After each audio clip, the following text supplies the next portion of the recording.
So there I was last Sunday thinking to myself, this time next week it'll be Easter Day, and Twitter will be full of Doctor Who fans posting that same old gif left, right and centre. The 10th Doctor with an Easter egg wishing everyone a happy Easter from the start of Planet of the Dead. Now don't get me wrong, it's a great gif. I've used it myself a few times over the years. But isn't it a bit overused?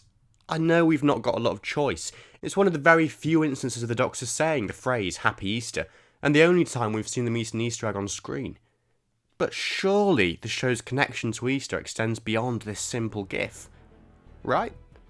To find out, I decided to make a video.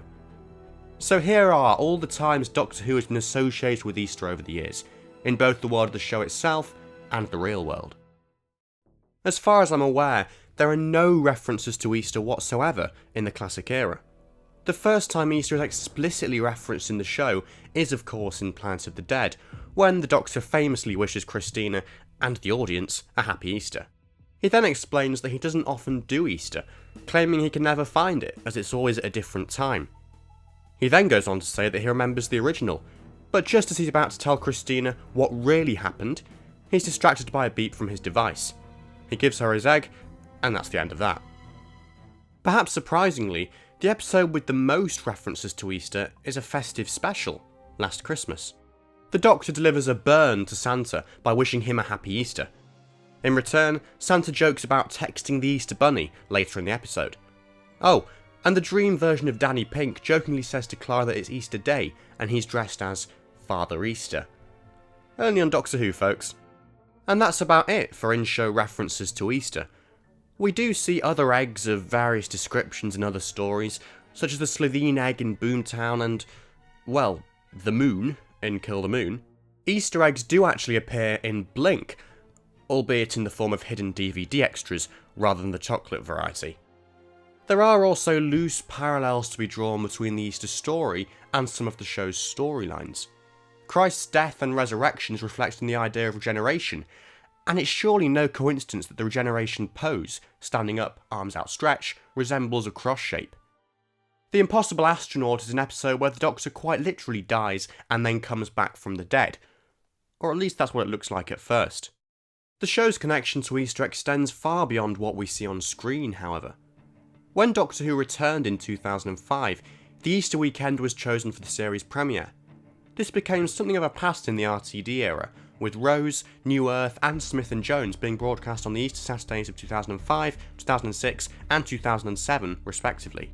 Due to Easter falling much earlier in 2008, this trend was bucked that year, with Partners in Crime airing a few weeks later.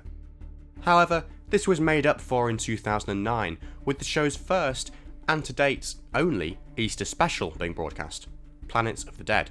Series 5 had an Easter launch in 2010, as did Series 6 Part 1 in 2011 and Series 7 Part 2 in 2013. The following few seasons were broadcast in autumn time slots, but in 2017, the show returned to the spring time slot once more.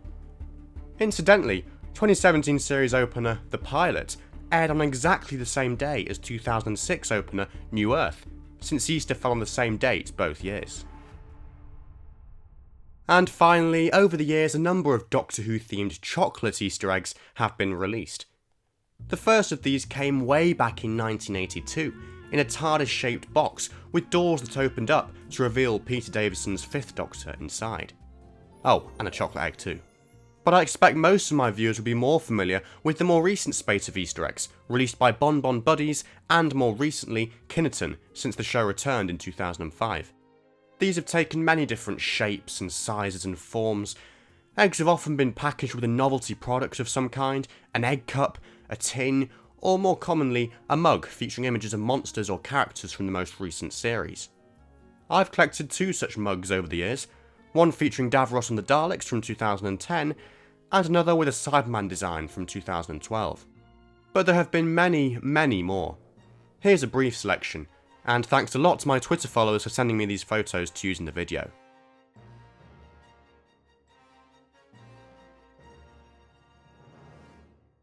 Perhaps the most unique Doctor Who themed Easter eggs are those released by Marks & Spencer, packaged in boxes shaped like the TARDIS and a Dalek. Later variants of these eggs featured themed sound chips. The TARDIS had a materialisation effect and the Dalek shouted "Exterminate," as demonstrated here. Exterminate! Many thanks to Richard Orr for sending me that video. In 2011, the Dalek egg was released again in revised packaging, based on the strategist and drone designs from the new Dalek paradigm. Unfortunately, there have been barely any Doctor Who Easter eggs released in recent years.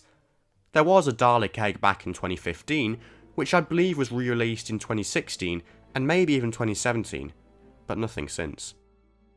And to finish off, here are a couple of Easter themed photos I've taken over the years, featuring some familiar faces from the show.